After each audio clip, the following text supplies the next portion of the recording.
it's Bree and welcome back to my channel. Look at me being consistent. This is like day 2. It's like literally maybe 2 days later. So today I wanted to talk about some books. Instead of doing like a whole book tour, I kind of wanted to go more in depth. This is not about to be some real deep analytical evaluation of these books that I read. It's really kind of another stream of consciousness, another just my impressions of the book, what I liked about it. I like to discuss things, but not enough to like join a book club and just like type paragraphs about my thoughts. Like, I just don't be feeling like that sometimes. Let's talk about these 2 books. Are the books that I've read since my last video. When Chickenheads Come to Roost by Joan Morgan. And then this one, this is the first fiction book I've read in so long. I usually stick to nonfiction, real almost like textbook type readings, but this was fun. I read this in a day, y'all. One day I read this. Okay, let me start my makeup real quick, y'all. I don't do a lot. Oh, what the heck? I got a crusty in my eye. Let's start with this one. It's been a minute since I finished this book. Obviously, I like to tab it up. I love to write in my books. I love for my books to look worn, you know what I'm saying? But Joan Morgan was first introduced to her on a Breakfast Club interview, and then I, heard about her book going around. And I mean, this is like a redistribution. It originally came out in the 90s. But, heard about that going around. She also wrote Lauryn Hill's, I think it was like an autobiography. So basically, when you think about hip-hop, right, and like just the misogynistic lyrics, the way it like treats and views women, you wouldn't expect a woman to be a fan of hip-hop. And that's kind of where she was in the 90s with this. It was like she fell into becoming a writer based off of who she knew at the time, and had strong opinions about feminism, which was interesting to me because my train of thinking isn't always like that. Like, I feel like feminists, when they hear a topic, it could be a topic like healthcare, right? Their first thought about healthcare is like, how would this affect women? So abortion, so reproductive health, things like that. For me, I just always look at the big picture. I never really looked at some specific intersection of a topic before, and so this challenged my thinking a lot. I didn't agree with everything, which is totally fine too. This is kind of refreshing for me to finish a book that I don't 100% relate to. I think I've read somewhere anyway that it's good to like read literature that isn't about you. So if you're black, read a book about an Asian man, like that type of thing will just give you a different perspective. It might be kind of challenging, and low-key was. Let's flip to one of these pages, y'all. See what I highlighted. I just love like marking it up. Find updated stats. Okay, this was as of 92, only 38% of black women were married, a significant decline from the 60s, where more than 60% of young black women between the age of 20 to 24 were married. The growing tendency to view brothers as optional parts of the parenting equation is less about the lack of desire than about refusing to be stuck with the proverbial case of sour grapes. So yeah, it was a section in this book that kind of strayed. Like, some of the chapters I was just like forcing my way through because I really wanted to stick to hip-hop, but she went off into like feminism as a whole and family units in black communities and black families.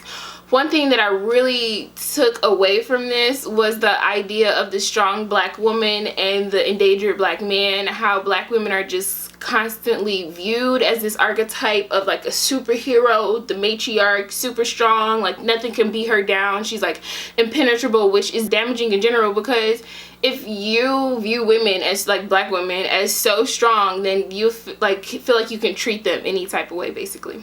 Oh, here we go. The original strong black woman and her alleged super strengths was a myth created by whites to rationalize their brutality. Period. Hold on, let me do a little bit of my makeup. Okay, so I did my brows. Y'all know that be the most time consuming part. But I do want to read this one passage out of here. It says, hip-hop and feminism are not at war, but my community is, and you are critical to our survival. So it says, though it's often portrayed as a part of the problem, rap music is essential to that struggle because it takes us straight to the battlefield. As a black woman and a feminist, I listen to the music with a willingness to see past the machismo in order to be clear about what I'm really dealing with. Black women have got to learn to love brothers realistically, and that often means differentiating between who they are and who we'd like them to be. Black men are engaged in a war where real enemies, racism, and the white power structure are masters of camouflage. They've conditioned our men to believe the enemy is brown. I wrote on the side, accountability comes to mind. Black women also battle too, with two readily falling into roles assigned to them, i.e. using what you got to get what you want. Okay, Bree, you was talking the accountability. And then Joan does like kind of show that and take that role as well, as portraying accountability in black women. And just, it's just a good read if you're interested in feminism. I feel like it's a good introduction to feminism. It's not too stereotypical, I guess. I don't know what y'all know about it, but I know for me, I was like not interested in those conversations, because I think about like the women's marches and just the images that you see with feminism isn't necessarily black, right? It doesn't represent me. But then you also have black feminism, which I mainly saw through Twitter at first, and that was very, it was a lot. It was a lot that I didn't want to be like, oh yeah, and label myself as that. And I still don't label myself as a feminist, not naturally anyway. And so let's go ahead and get into the next book. So Jacqueline Woodson, Red at the Bone, right? I said is a fiction book, and y'all, I haven't read a fiction book in so long. Hold on, Reese is barking.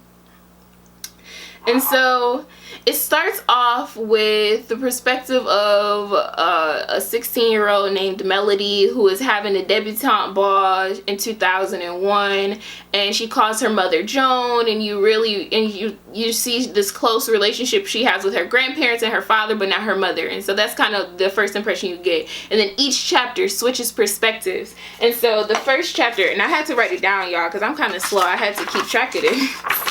So the first chapter was Melody's point of view, and then you get to Aubrey's point of view, which is her father. And oh my goodness, this chapter was so beautiful, because as a woman, I don't know like how a man thinks, especially a father. And so his description of like his love for his child, I was just like, wow, was really getting emotional, because he was like, his big open hands, where are they supposed to go? Because he's at her ball and he's just awkward because this isn't his environment, right? And so, you know, these hands that learned at 17 how to snatch smelly diapers away from her tiny body, rub A&D ointment over her rashed behind, hold her until the stinging stopped, until she stopped crying, hold her over his shoulder with his massive hands behind her fragile head.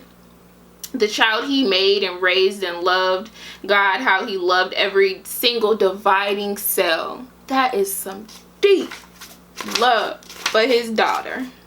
Okay, and then you get a little bit of backstory about Aubrey. He grew up poor. His father died of a heroin overdose when he was a baby. His mother was a really bright-skinned, white-passing woman who didn't talk about her upbringing, was real, you know, fight for the people. His mama was an OG. Oh my goodness, I also kind of like the perspective. So Iris is Melody's mother. Melody, 16, Aubrey, her dad, Iris, her mama. Aubrey was more in love with Iris than Iris loved him. And usually in stories about love, you find this woman who's just head over heels for this man who she has to, like, you know, fight tooth and nail to get to love her, basically. But this was kind of backwards. It was interesting. It was really, I like this book. And so then you have Iris's point of view. Yeah, how she got pregnant when she was 14. She was just casually having sex with her boyfriend, you know what I'm saying? Like, they would use protection sometimes, sometimes not. It's just the mentality that I feel like a lot of people, like, it won't happen to me type of mentality. And so she described what she thought her future would be, and this is where I really related to Iris. She was like, She looked into her future. She saw college, some fancy jobs, somewhere she would get dressed cute and drink good wine at a restaurant after work. There were always candles in her futures, things like that. She just saw herself living her best life, and she was okay with the pregnancy, right? She went to Catholic school, so when she saw her mama, obviously that was a big deal. Her school was a big deal, but she was like, it's pregnancy, I got this, whatever. She had the baby, y'all, and she was like, oh, this is a human. Like, oh, I gotta take care of this. And so she just didn't want to be a mom. And I think, like, we don't hear that narrative a lot. You usually hear mothers like, oh my goodness, this is my baby, da da da, I love them. And I used to think when I was like a couple of years ago, like, how do you not have a good relationship with your mama? But a lot of people don't. And a lot of it's because the mother has resentment towards the child, because they say Iris, she was like, I ain't about to resent my child, I'm gonna go do me. Iris went out to college, the 4 years away from her child, like, okay. And then you get the granddaddy's point of view. And another example of great men's love, man, this granddaddy loved his grandbaby, and it's just so beautiful because grandparents and just, you know, little people relationships are so cute. And I love the way this book is written. Hold on, let me do my makeup.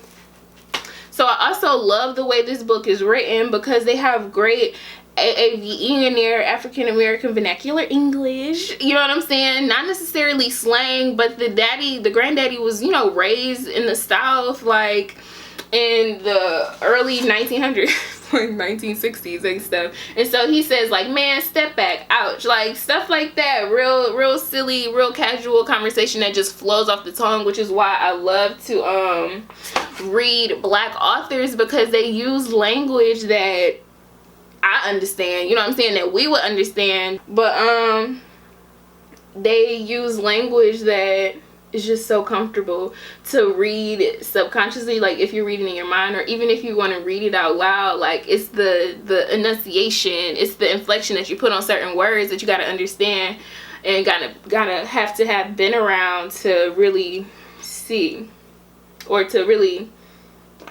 flow with that. And then I thought we would get to the grandmama's point of view. Y'all, so I'm running out of space on my SD card and my camera's dying, so I'm really gonna wrap this up in a second. But basically, what was I saying?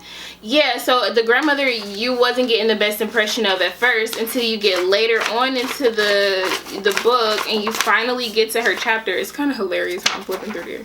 The grandmama's mama was born in Tulsa, Oklahoma, went through the massacre, y'all. And they were rich, like they had money, and then they had gold, and you just learn about some systems that I'm about to do. She was basically like paper money, the bank systems, you can't trust that.